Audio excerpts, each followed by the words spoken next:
Hey, what's going on, everybody? This is Pastor Shay, aka Chaplain G, coming back at y'all with another word of encouragement for today. So, there's this person in my life that they're a really good public speaker, right? And they go everywhere, and they got all these crowds of people that follow them, and they do a really good job. Like people hang on every word they say. They're so motivational. And one of the main lines that they like to say is, "For such a time as this, God has prepared you." And I've always heard this person say that, and I'm like, man, that's so good, and it's so motivational. I don't know if people know necessarily where it comes from, and so I just wanted to touch on it today because I thought that it was pretty cool. It was fresh on my mind after yesterday's word of the day, and which if y'all haven't gone to check that out, please go check that out. But I wanted to read y'all the context that phrase comes from. So it comes out of the book of Esther. And if you know the story of the book of Esther, there's this guy named Mordecai and his cousin, her name is Esther. And Esther gets chosen by the king to come into his consort. And she's very beautiful. Like she's probably the most stunning woman that the king has laid eyes on. He makes her this superstar, right? And so, matter of fact, he renames her. That's what Esther means in their language. It means star. And so she comes into the palace, and she's among the king's consort. And it comes to pass that one of the king's henchmen, he's coming after the Jewish people. And they're killing Jewish people, and Mordecai is like distraught. And so he's sending word to Queen Esther now. And he's saying, yo, I don't know if you know what's going on with your people, but we suffering out here in the streets. We need you to get to the king and help us out here.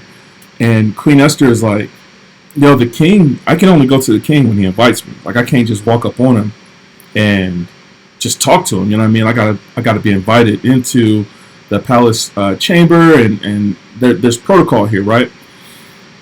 And check out what Mordecai says to Queen Esther. This is the book of Esther, chapter 4. I'm going to pick it up in verse 13. Y'all check this out. It says, "Then Mordecai told them to reply to Esther. And he said, do not think to yourself that in the king's palace you will escape any more than all the other Jews. For if you keep silent at this time, relief and deliverance will rise for the Jews from another place. But you and your father's house will perish. And who knows whether you have not come to the kingdom for such a time as this."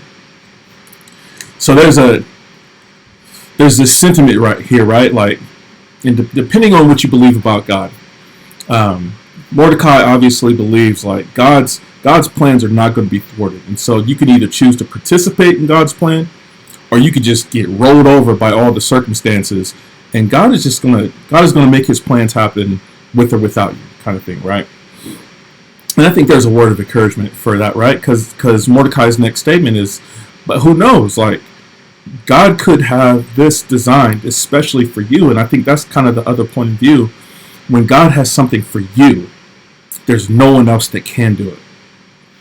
Queen Esther was placed into the king's chamber, into his inner circle.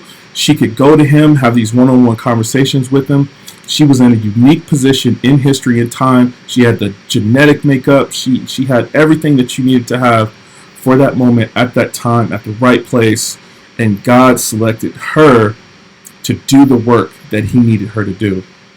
And that's the part where I would disagree with Mordecai. Like, no, God wouldn't have taken someone else. God had that specially designed for Esther at that moment in time. And that's such good news for us, because it means that God has something for you and I. Like, our story, our testimonies, the things that God has taken us through, all our genetic makeup, our family background, our history, our job, our skill set, all those things culminate, and sometimes it's for a single moment in time that God is going to use you to do something special in this world. People still honor Queen Esther's sacrifice to this day, and what she did, they celebrate it through the festival of Purim.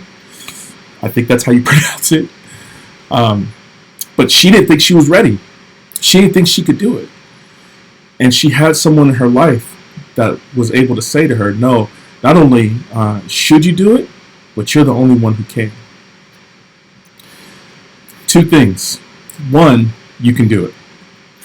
If no one else is in your life telling you can do it, I'm here to tell you, you can do it. I don't know what that thing is for you, but trust and believe in God, whether it's a hard conversation, whether it's a move, a power move that you need to make, whether it's bringing people together, wherever it is.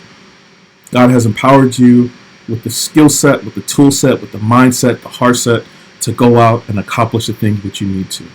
I fully believe that. Here's the second thing.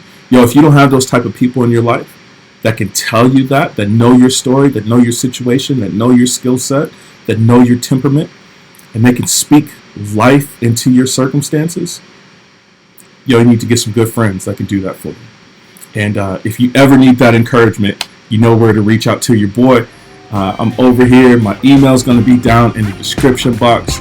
Y'all know how I do. Just reach out. Love to pray for you. Love to walk through life with you. Make sure you share this to all your folk. Make sure they know what we're doing over here. I love y'all. Hope y'all doing well. And until next time, grace and peace.